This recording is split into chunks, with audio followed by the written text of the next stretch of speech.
Hello, good afternoon, everyone. Welcome to join our World Happy Report Asian Lunch online events. Well, we're going to spend 1 hour here to introduce the main content of this year's World Happy Report.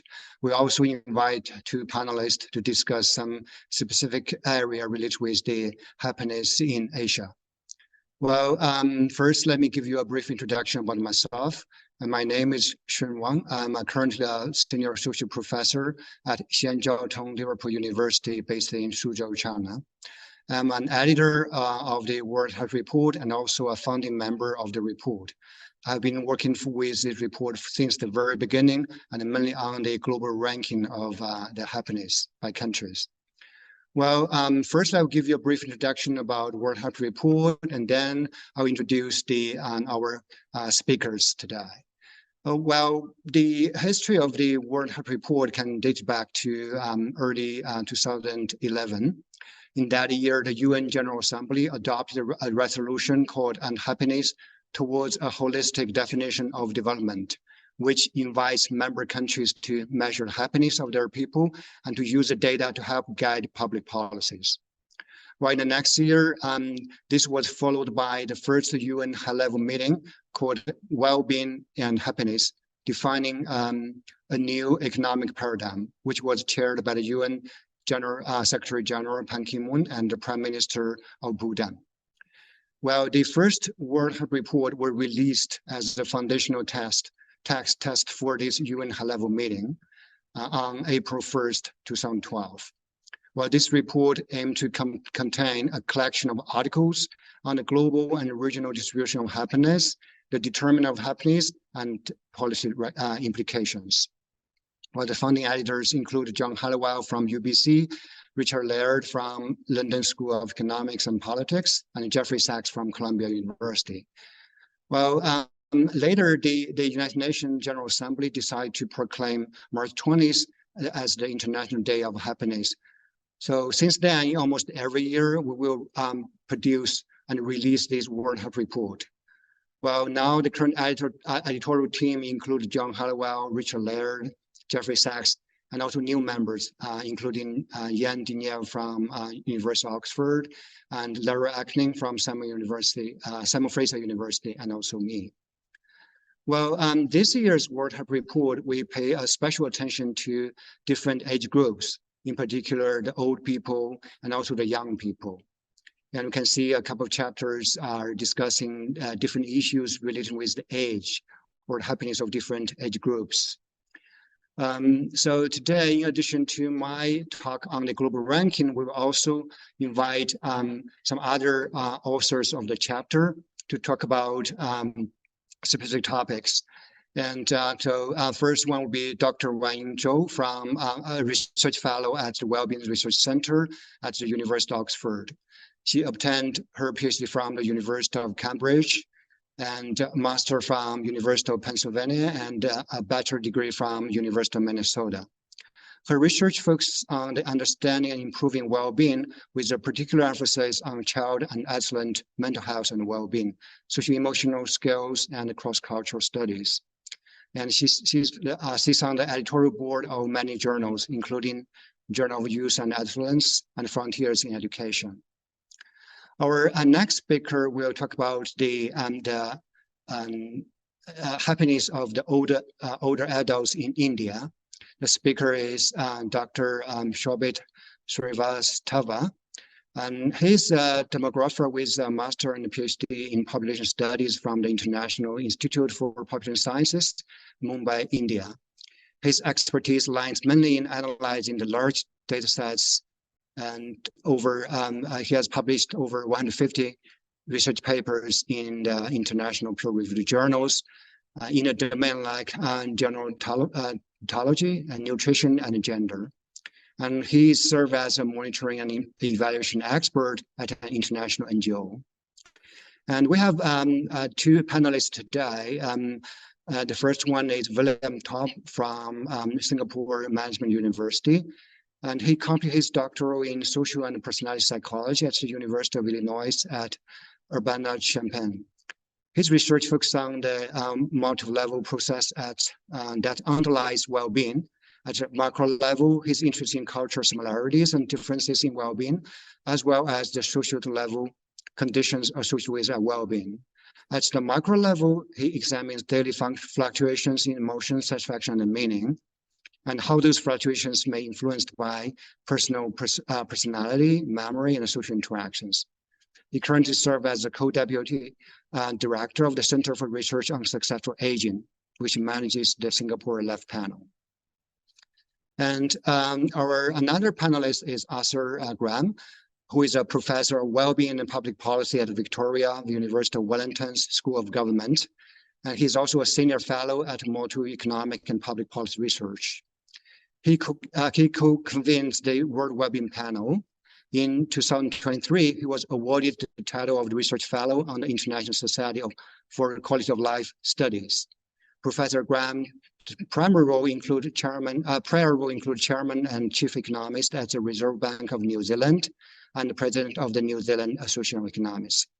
I'm very happy to have them on board to talk about different issues regarding happiness and well-being. So now I will hand the stage to Barry Graham to show the video, play a video from John Clifton, of the CEO of the Gallup organization, who is a major data provider of our World Health Report.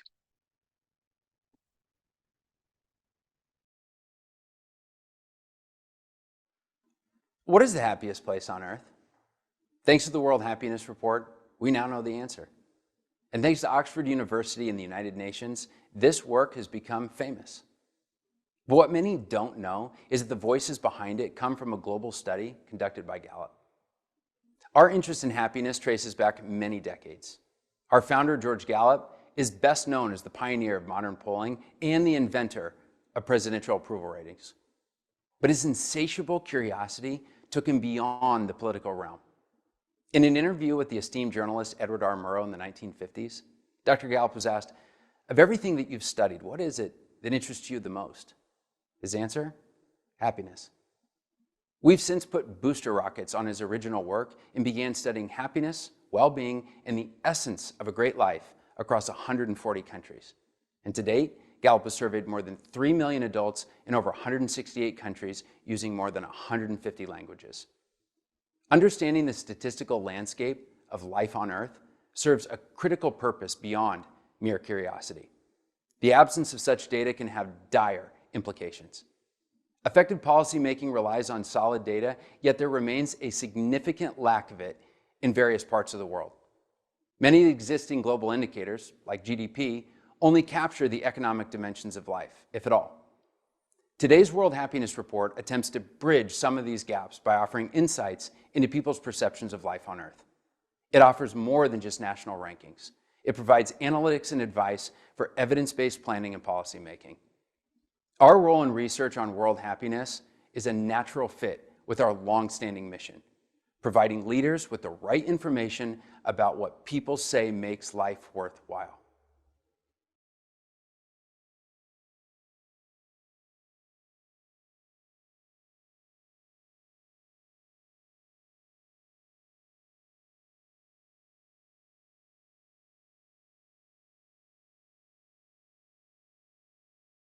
Right. I will talk about the chapter 2 of the World Health Report. And in this chapter, we usually report the global rankings with some special focus in this year on the different age groups. So the title of this year's chapter 2 is Happiness of the Younger, the Older, and Those in Between. So I'll briefly introduce the global rankings and then touch on some special topic on the age issues. Well, the content is mainly based on the chapter 2 of the World Health Report, written by John Halliwell, Haifang Huang, and Hugh Shippett, and me. Well, the happiness rankings are based on individuals' own assessment of their lives. In particular, their answers to the single item country letter life evaluation question on a scale of 0 to 10. Why I put this in the very beginning? Because there are always, in the past years, there are many reports which just misunderstood our happiness score. They said we just use some factors to construct some happiness indicator or happiness index. actually know. We just use the survey questions, which based on country letter, and we just simply average the data for the recent 3 years data. So we do not construct index, we just use the survey data. Well, this year report show that there's a lot of year-to-year consistency in the way people read their lives in different countries, because we can see that the top ranking countries are very similar to those in last year or the year before. Well, since our data are based on the recent 3 years averages, that's why we can see those kind of consistency. Well, we find that while the top 10 countries remain largely unchanged, there has been much more action in the top 20. That means there are some changes among the top 20 countries. For example, the United States just dropped from the top 20 countries. Well, this is this year ranking. Well, Finland still take the top spot, followed by Denmark, Iceland, Sweden, Israel, and a couple of countries in Northern Europe. Well, and we can see that actually there is no Asian country in this top 20 list, well, unfortunately. However, we do have one on the top, that is Singapore. Singapore has been ranking the most happiest country in Asia for the last 2 years. Well, this year, Singapore is ranked 30th with a score 6.5. It's not a bad one. However, it's still a little lower than the very top sports such as Finland, which have a score 7.741 over 10. That's quite a high score. Singapore still have a long way to go to catch up with the most happiest country in the world. And another one in Asia, the second one in Asia is Taiwan province of China, which is just very close to Singapore. Before 2023, Taiwan has been on the top in Asia, but now Singapore take their spot. Well, some other Asian countries followed by like Uzbekistan ranked number 47, and Kazakhstan ranked number 49, then followed by Japan and Korea. Actually, Japan and Korea are more advanced in terms of their income level or GDP per capita than the Central Asian countries. However, their happiness levels are not that high. Well, where's China? China is number 60, and its score is very similar to Thailand's, just slightly smaller than Thailand's. Well, in the past, China was not as good as today, but in recent years, its happiness score has been increased a lot. That's why its ranking also increased. Well, these are the rankings on the top. We can also see the least happiest country in the world. The bottom one is Afghanistan, then Lebanon, Lesotho, and Sierra Leone. You know, the least developed countries in the world, and also many countries of them are just facing some conflicts or wars there. Well, in addition to the global rankings, which catch a lot of eyeballs, well, we can see that we also show that the ranking differ a lot for the young and the old, because there are so many details there I cannot show you here. But we can briefly talk about some countries in Asia. For example, in the case of China, the overall ranking is 60. However, the young people's ranking is much higher than that. Much lower than that. But the old people have a much better ranking in China. Well, if you look at the dynamics of the rankings, we also see that the negative emotions in this year are more frequent than before. So that means there is a global rising in worry and concerns. And the global happiness inequality have also been increased a lot in the past years. Well, look at the changes of happiness. We can see that a lot of gainers here. If you compare recent years with 2006 to 2008, like Serbia, Bulgaria, Latvia, and Romania, and also China gains a lot. However, some other countries like Afghanistan, Lebanon, and Jordan, they have seen a large decrease in their happiness. Well, given the time limit, I cannot talk too much details of there, but I would like to show the last slide regarding the dynamics of happiness in a few countries and nations in Asia. We can see that in India. I want to say that in India, actually, there are a lot of decrease in recent years up to the COVID-19 pandemic period. But some other countries like Indonesia, Philippines, and China are generally seeing the increase in happiness in the recent decade. Okay, so that's a very brief introduction to the global rankings chapter. If you've got more interest, please go to our website, worldhappiness.report, and to find more details. I'll hand the stage to another co-author of the chapter authors.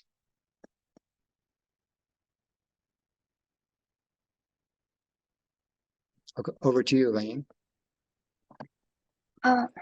Thanks, Shun. I am sharing my screen now.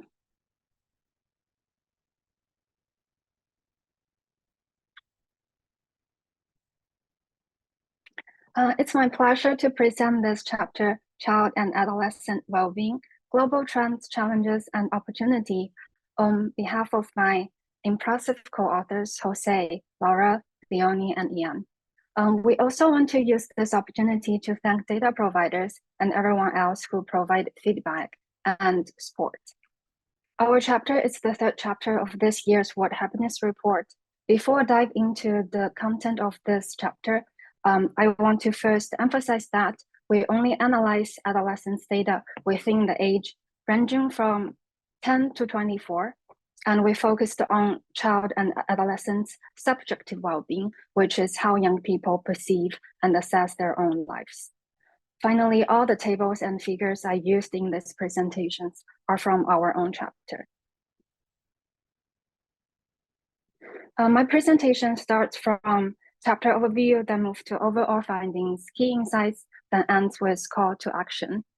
A little bit of chapter overview. Our chapter aims to present a comprehensive analysis of child and adolescent subjective well-being, acknowledging the challenges posed by data limitations. We used 4 major cross-sectional data sets. They are Program for International Student Assessment, PISA survey, the Health Behavior in School-Aged Children, HBSC survey, the International Survey of Children's Wellbeing, known as Children's World, and the Gallup World Poll. If you're interested in these surveys, the illustration on the left can be found in our chapter, and it includes the details about all these different data sets. If I want to use one sentence to conclude this chapter, that is, life satisfaction levels, trends and correlations vary across age, gender, world regions, countries, and the levels of economic development. And the first findings that I want to share is that from Gallup data, we found that globally, adolescents aged 15 to 24, if you see the green line on the right, report significantly higher life satisfaction than adults aged 25 or above, if you see the purple line. So in another word, life satisfaction gradually drops from childhood through adolescence into adulthood. Moving to the second key insight, we find that female adolescents start to report lower life satisfaction than male adolescents at around age 12, and the gap further expands between age 13 to 15. And later at age 15 to 24, we find females report higher life satisfaction than males when consider almost all countries. However, the first conclusion is based on, if you see the chart on the left, 4 regions of the world. They are Western Europe, Commonwealth of Independent States, Central and Eastern Europe, and Canada only. So we don't know whether the first conclusion can be generalized to other regions of the world, for example, Asia. Thus, this leads to our next insight, data limitations. If we see the table on the right, you can find that availabilities of data availabilities among Asian countries and regions is very limited. Two primary shortcomings were reviewed in the current existing international data set of child and adolescent well-being. The first is data in early to middle adolescence, age 10 to 15, is only available in high and upper middle income countries. Secondly, there is an absence of a standardized measurement of well-being. Thus, there is a global need for improving data collection and assessment to enhance child and adolescent well-being. And we believe the following three suggestions can be the potential next step to help this process. First, for collecting international adolescent and child data, we need at least one standardized measurement of subjective well-being. Secondly, there's a need for a broader age coverage from age 8 to late adolescence and into adulthood. Certainly, we need more data from different regions, and the special attention should be put on improving data collection in middle and low income countries.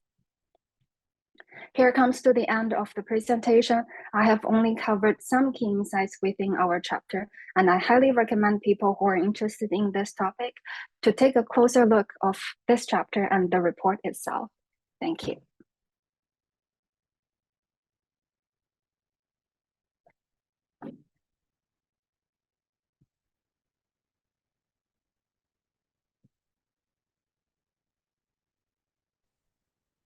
Please stop sharing, Wayne. Sorry.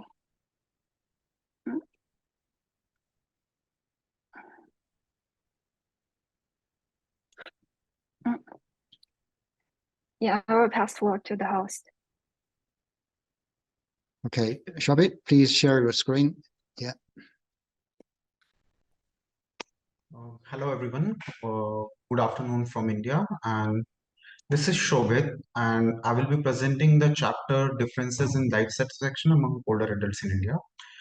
And firstly, I want to thank all my co-authors, Ronak, Mansi Pai, and Mohammed, to significantly contribute in the chapter. Firstly, coming onto the significance of the chapter. So India's older population is second largest worldwide, with 140 million Indian aged 60 and over, which is approximately 9% of the total population as per census 2011. The average growth rate of India's aged 60 and above is 3 times higher than the country's overall population growth rate. While percentages of older adults may be much more in countries like South Korea and Japan, but the numbers are very huge in India. If I talk about the what does the study add? The study aimed to find out the significant factors that contribute to the differences in the life satisfaction among older adults in India, and also what factors actually contribute for the variation in the overall life satisfaction score among older adults is the main objective of the chapter. Now, coming on to the data and methods. So we have used a longitudinal aging study in India, LASI, which was conducted in 2017-19. It is a sister study of HRS. Largely, the data collected in the LASI is on demographic data, the data related to health symptoms, conditions, disabilities, etc. The overall sample size of the data was 73,396 for the people aged 45 years and above. However, for the current analysis, we have considered only the population of 60 years and above, which is about 30,795 older adults as a sample. Coming on to the outcome variable, so our outcome variable was life satisfaction, which was measured using 5 questions, each question having scale of 1 to 5. So after having a composite score, we had a scale of 5 to 35. However, to compare it with the global estimates, we have reanalyzed the overall score, and we actually made it from 0 to 10. And the overall life satisfaction score on the scale of 0 to 10 was 6.32 for older adults aged 60 and above using our LASI dataset.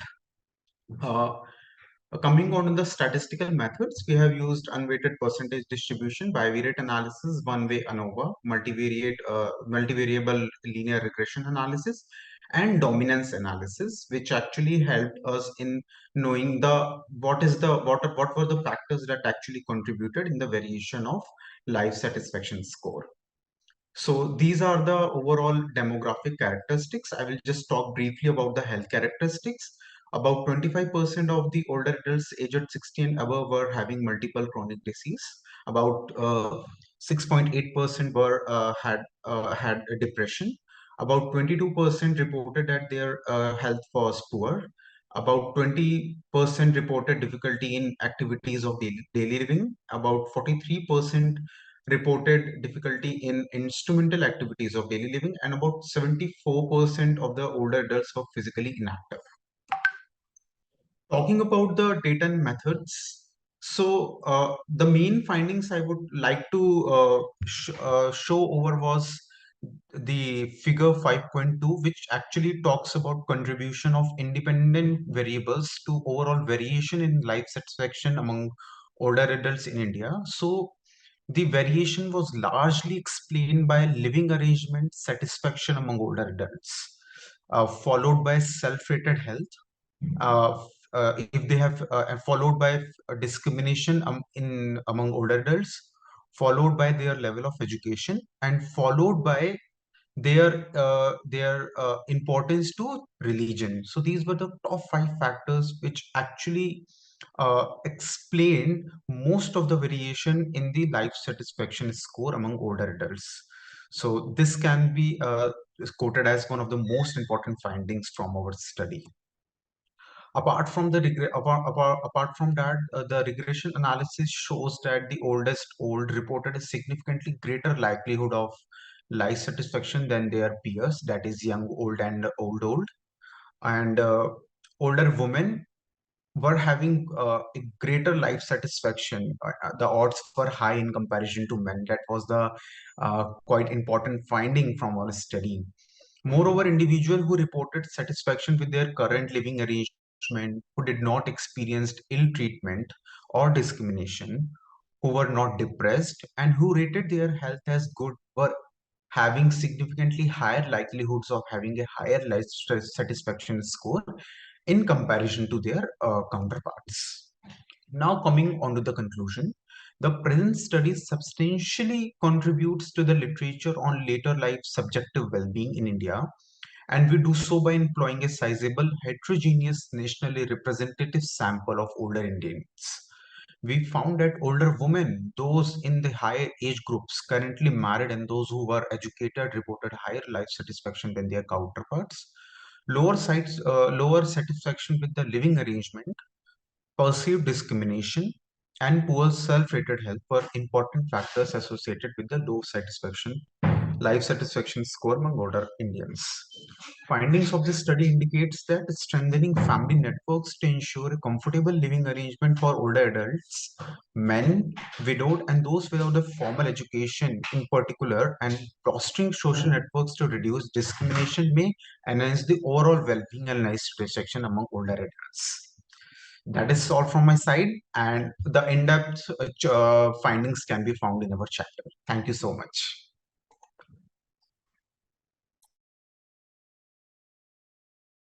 Okay, thank you.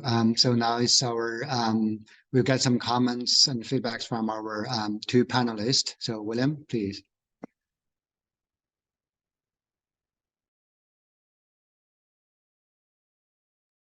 Please turn on your audio and also share the screen, please. Okay.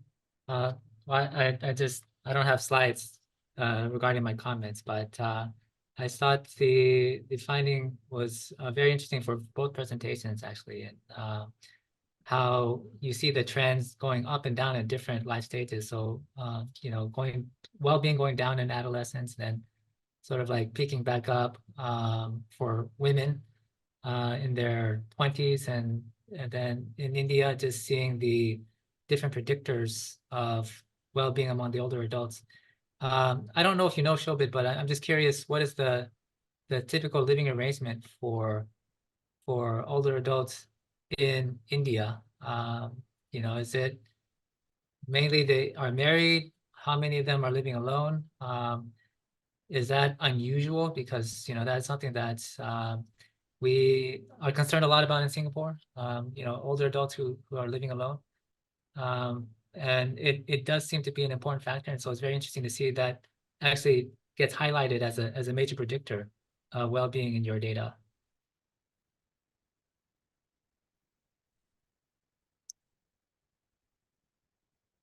And so Shobhit, would you happen to know like what is the typical living arrangements in India? So the typical living arrangement in India was largely like I did my PhD looking at the living arrangement, and we see that the major, I mean, almost 7 to 8% of the older adults were living as alone, and that was the interesting finding we had from India, and the proportion is actually increasing also. Those people, older adults who are living alone, especially in urban areas. Yeah. Yeah.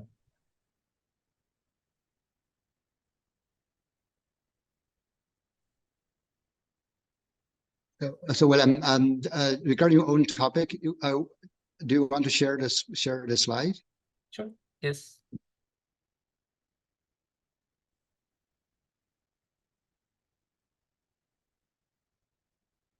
Please maximize the screen. Okay. Well, thank you. It's great to hear the presentations and happy to present. So I'm a researcher based in Singapore, and that's the population that I focus on. And today I'm just going to share very briefly some work that we're doing on well-being in older adults in Singapore. We do this using the Singapore Life Panel, which I'll say a little bit more in a bit. But just before I get into that, provide some context for what I want to look at and talk about in my presentation, which is the stability of life satisfaction in older adults in Singapore, and how much can it change, or how much can we expect it to change? Why is that important? Well, in Singapore and all across Asia, you know, these countries are aging pretty rapidly. So this graph is just showing the proportion of the population aged 60 and above in several Asian countries. And if you see the dotted lines, you can see Europe and the USA for comparison. And the general story is that Asian countries are aging more rapidly than in the West. Looking specifically in Singapore, about 19% of the population is 65 and above. This is what demographers would say is an aged society. And by 2026, Singapore is projected to become a super aged society, which means over 21% of the population is going to be 65 years or older.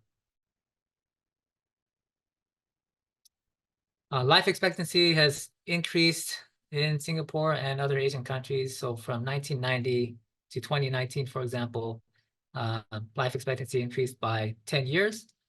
But if we look at health-adjusted life expectancy, or HALE, you can see that it still lags behind. So there's about a 10-year gap between how long people are living and how many of those years are lived in good health and happiness. So that's one of the reasons why it's so important to monitor well-being in older adults, is because if we are interested in extending health-adjusted life expectancy so that people are living their final years with a better quality of life, yes, we want to look at physical health, but we also want to look at their mental health and their subjective well-being. But all of that is based on the premise that you can change well-being. And so one of the things that we are interested in looking at with our data is actually estimating how much of subjective well-being is amenable to change in older adults. So we do this using the Singapore Life Panel, which is managed by the Center for Research on Successful Aging. And it's a monthly survey of about 7,000 respondents. They were 50 to 70 when they were originally recruited. Now they're 50. I mean, many of them are in their 60s and 70s. And they answer questions each month. Most of them are using the internet. We ask them questions about their well-being, their social behavior, financial situation, lots of different lifestyle and life circumstance questions. And one of the questions that we ask is a fairly standard life satisfaction question, which they rate on a 5-point scale.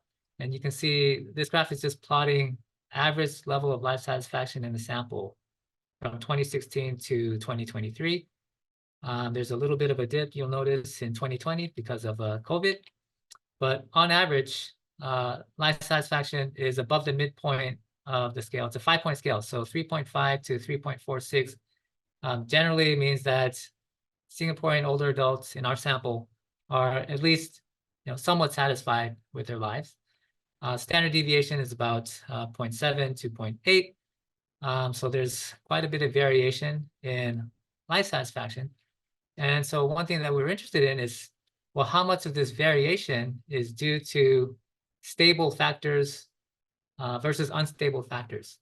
So we look at that using what are called STARTS models or STARTS analysis. And what this analysis does is it decomposes the variance in life satisfaction into the proportion accounted for by stable trait, which are stable, unchanging factors, something about the person that doesn't really change very much across the years. How much of that variance is due to slow changing factors? This is called the autoregressive trait. And how much of their life satisfaction report is just due to random momentary factors. So keep in mind, every month we're asking respondents to report their life satisfaction. So in any given month, there's potentially some effects of their mood or some things that happened that particular month that could influence their life satisfaction rating. So that would be the momentary states. And just to unpack what we're trying to understand with these different components, it could be, for example, it could be the case that all of the variation in life satisfaction is due to a stable trait. Now, if that were the case, you would get something that looks like this. So I'm plotting the trajectory of 3 people, and year to year, you would see no change in their life satisfaction. So Meg would just be the most satisfied person from year 1 all the way to year 10. And then, the least satisfied person would be the same across those 10 years. Another possibility is that all of the variation in life satisfaction ratings are just random, momentary. Month to month, year to year, you get no consistency in people's life satisfaction rating, which would mean that you find no differences between people in terms of their life satisfaction. So you might get something like this, lots of spikes up and down, no particular trend across time. The third possibility is that life satisfaction changes slowly, gradually. So you see for some people, it might increase slowly over time. For other people, it might decrease slowly over time. So this would be evidence that life satisfaction is not perfectly stable, but it's not random either. It's sort of changing in a way that might suggest that people are experiencing changes in their life circumstances, or they might be experiencing changes in habits that is causing life satisfaction to change gradually over time.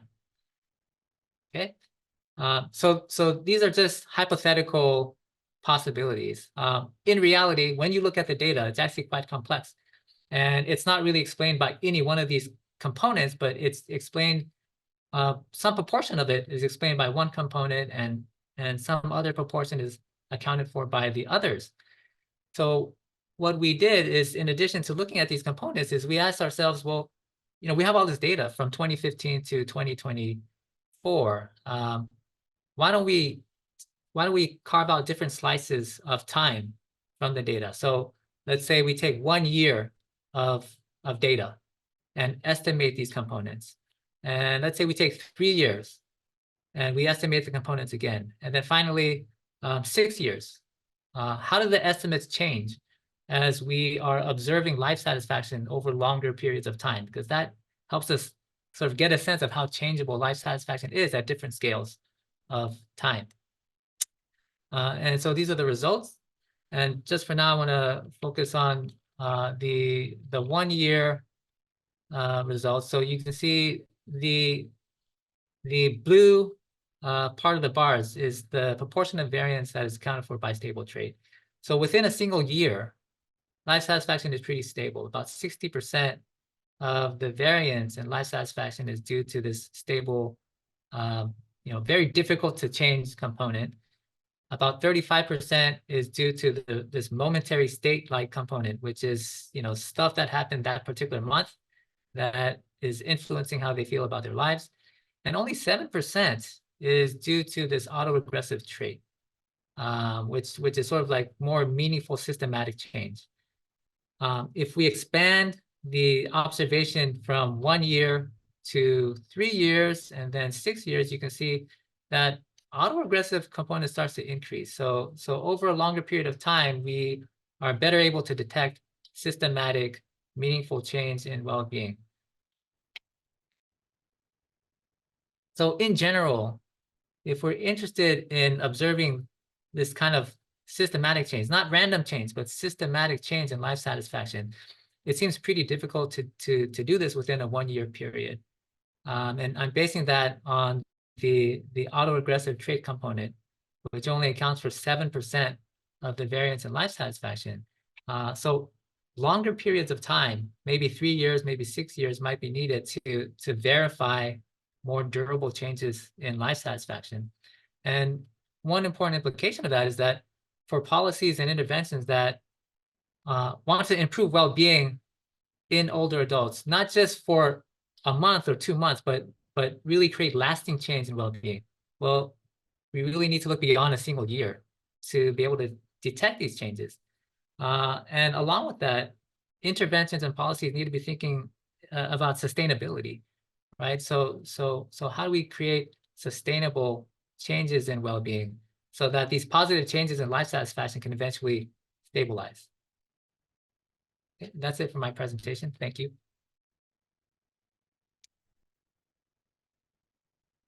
Thank you, William. Arthur, please.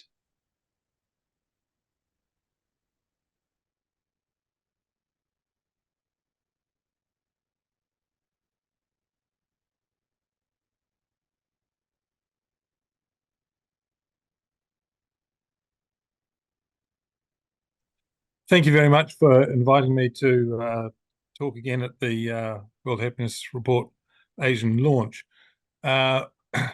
It's evening here, and so we're ahead of the rest of the world. What I want to talk about is the importance of free speech, and not just the importance of free speech, but really if countries change their degree of free speech, who gains within the country, who gains the most? And tying this back to the World Happiness Report, we know for many years now, perhaps since the very first report, the explanation of factors that explain happiness across countries. And one of the consistent findings in the World Happiness Report every year is that the freedom to make life choices is a very important aspect of explaining life satisfaction, whether it's the Cantrell ladder measure of life satisfaction or measuring positive effect or negative effect. The freedom to make life choices is absolutely has a very large effect on life satisfaction, happiness overall. So one of the key aspects of freedom of speech is the freedom to make life choices. And we asked the question in our papers, a paper written with Diana Vullman-Tam and Nicholas Watson, published recently. You'll see the reference there, that one of the key aspects of freedom to make life choices is freedom of speech. And the question that we ask is, do people value free speech differently depending on their resources, income or education resources? And so we can think of that in economic terms. Is free speech a luxury good? Is it valued most by people at the upper end of the income or education spectrum? Or is it a necessary good and valued most by people at the lower part of the income or education spectrum? And in answering this question, we looked at two aspects. One is stated preferences, when people are asked to rank the importance of free speech relative to other factors. how important, how high a ranking do they give free speech, and we look at whether it's ranked first or second amongst a range of choices. And then we look at the revealed preference of how changes in free speech across countries over time affects subjective well-being measured as life satisfaction of individuals. So bringing it back to the literature in subjective well-being. We use life satisfaction measures from the World Values Survey over 40 years, and also from the Latino Barometer data set, which is a shorter time span, but has a very more frequent coverage of countries and a similar number of countries. Just to put it in context, if we look at one of the measures of freedom of speech that we use, which is the VDEM measure from the University of Gothenburg in Sweden, the left-hand graph plots the level of free speech measured between 0, which is a complete lack of free speech, to 1, which is complete freedom of expression, in 2023.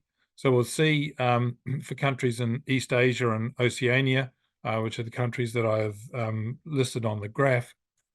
Some countries have free speech scores up around above 0.9, between 0.9 and 1, so especially Australia and New Zealand.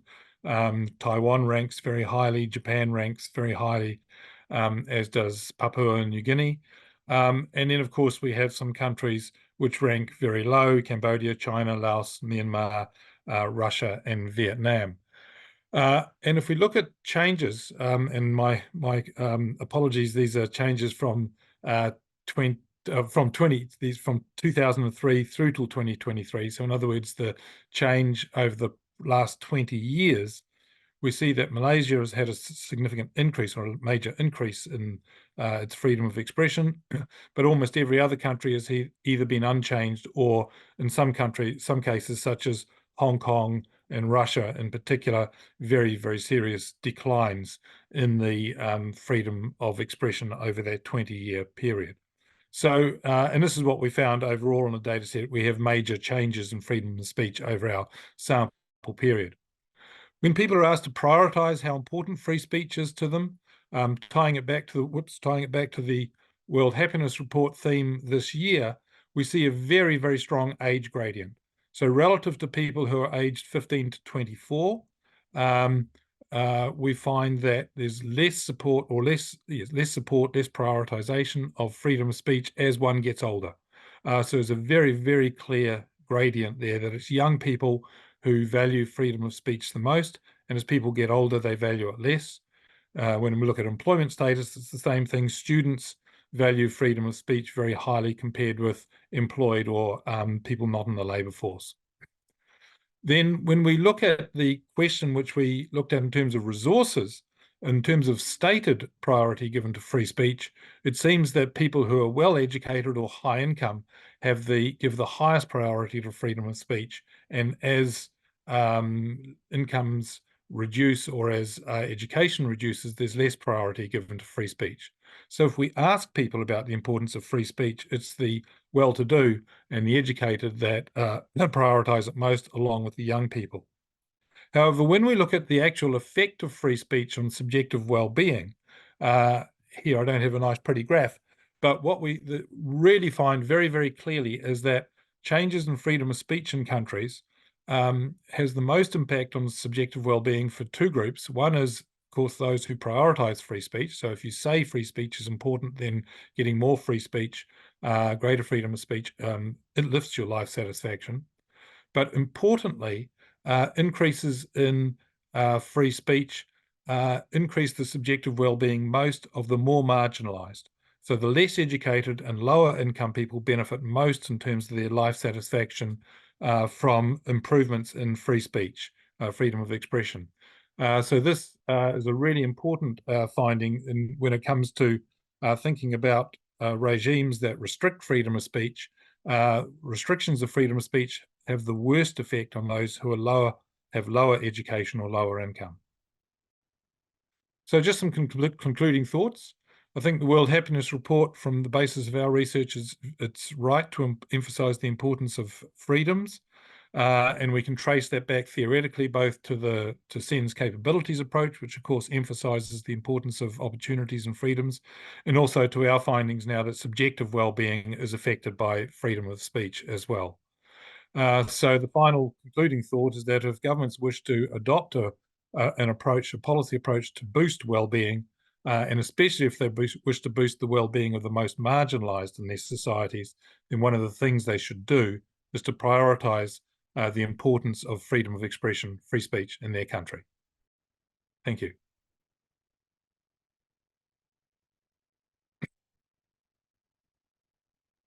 Thank you very much, Arthur. Now I think it's time for some Q&A, so we can collect some questions from the audience. And Barry will take over this part. Thank you, Shun. Hello, everybody. My name is Barry Grimes. I'm production editor for the World Happiness Report. So we have time for a few questions, and I'll start with the question from Prem. Why Finland is the happiest country for 7 years, and why can other countries not follow their happiness lifestyle? So I think all of our panelists could potentially weigh in on this question. So maybe Shun, do you want to start us off? Well, yeah, because our chapter is always about the ranking. So people always ask, okay, what's going on in some countries and why they are so happy or they are not so happy. Well, Finland has been on the top for a couple of years. They must have done something right, because at least according to our 6-factor model, we know that Finland has very good income level and health level. And in particular, they have been very high in other, non-economic factors such as the social support, freedom, in their life choices. The perception of corruption is very low there, and they just feel they have the social support, and they have a very high level of generosity. So it's like they are done right, at least in our main factors used to explain the happiness score, happiness distribution across countries. But in addition to that, I remember a couple of years ago, we had one chapter focusing on the Northern European countries. They have provide a lot of insights about that, such as they have, social trust and equality across gender and also different social groups. And their government is super clean there and also effective. And also importantly, the income inequality is very low in our society. So people feel safe, you have that sense of belongingness there. And they don't have too much worry about their, when they become sick or when they become old. So those are the key factors, I think, make those countries are really on the top. Well, I think we can also get some ideas from our other co-authors and the panelists.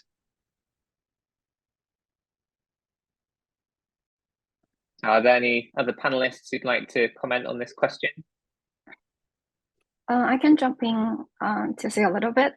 We don't do a ranking for adolescents' well-being among different countries, but I would assume and guess Finland would be quite high in the adolescents' well-being ranking as well, because we've known that the Finland government have already incorporated well-being intervention within their education curriculum. So I would assume that their students have already know the concept of well-being and mental health from really early years, so that they probably able to take care of their well-being a little bit earlier than probably the rest of the world. This is just a little bit that I want to say. Thank you. And I'm keen to hear from William and Arthur for the kind of the Singapore and New Zealand perspective. Is Finland a country that you think that you're trying to emulate, or do New Zealand and Singapore have their own kind of unique approaches? Maybe we start with William and then go to Arthur.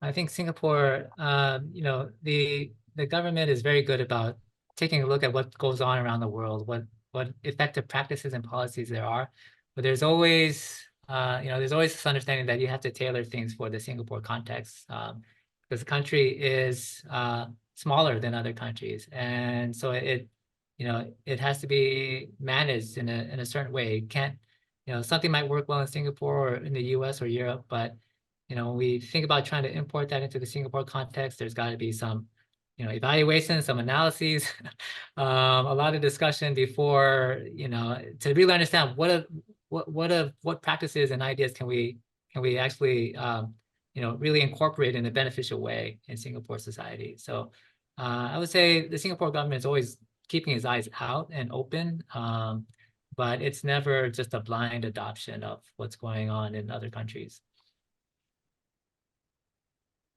Thanks, William. And Arthur? Yeah, Barry. And one of the challenges, I think, with some of these countries that score very highly is that a number of them are not very diverse societies.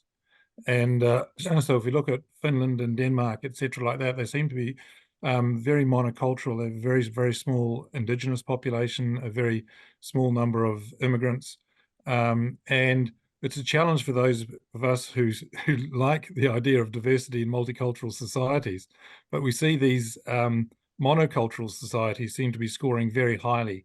And we know, for instance, in the literature that there's a greater support for social supports, social services, which often go to the less privileged in monocultural societies than there are in diverse societies, because in diverse societies, the rich think, well, their support will go to people not like them, whereas in countries like Finland, their support will go to people like them. So I think this does throw up a challenge to multiculturalism and diversity, which coming from a very multicultural country, New Zealand, very, very, 30% of our population is migrants, and of course we have a large indigenous population, a large Pacific population, that many countries differ substantially from these Northern European enclaves. Wonderful, thank you very much. So I'm conscious we only have a couple of minutes left, so I think at this point I will hand back to Shun, but we have recorded the other questions that have been submitted, and I think we can compile some written answers for those after the call. But at this point, I will hand back to Shun just to wrap up the call and do the final comments. Okay. Yeah. Actually, we got many more questions there, and I'm also trying to answer some of them. Thanks for everyone's efforts. We just introduced what's going on in this year's report. Of course, we cannot cover all the content there, but we do invite our audience to go to our website, worldhappiness.report, to read more details there. And in this year, as we said, we focus mainly on the different age groups, in particular the children and old. And we can see that there are a lot of differences in terms of happiness score and of rankings among different age groups.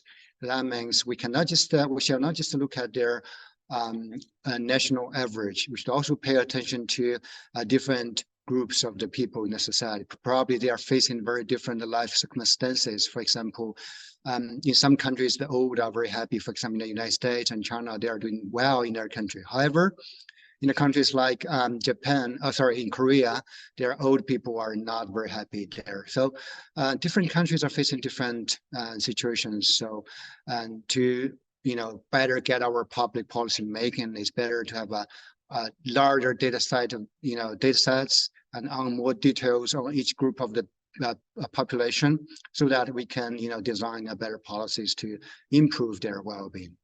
Well, but we can also see that we are facing some problem, like a lack of data for some groups of people. For example, the young people. Actually, we are a lack of the data in Asia Pacific region, and I think there are a lot of work from the government or from international organizations to be done in the future to collect more information. Well, we are able to show this group rankings because we have those Gallup data. Otherwise, it's really difficult to do this. It's difficult to know which countries are doing much better than others. And in our analysis, we show that, okay, some factors, not just the economic factors, but also some non-economic factors are very important, such as the freedom to make life choices. Actually, I got some interview from the Korean media. I always ask why Korea are not doing that well, even they are rich. And I mean, if you compare the 6 factors, we'll see that, okay, they're not doing very well, for example, in their perceived corruption. They're not that clean, not as clean as Northern European countries or Singapore.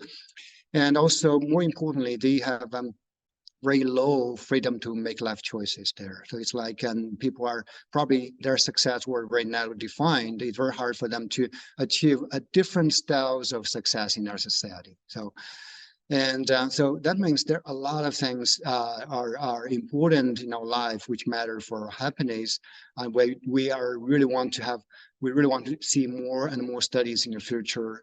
And so that's why in different years of World Happiness Report, we cover different topics. We are trying to broaden our the horizon about the happiness studies. And due to the time limit, we are not able to answer so many questions for you guys.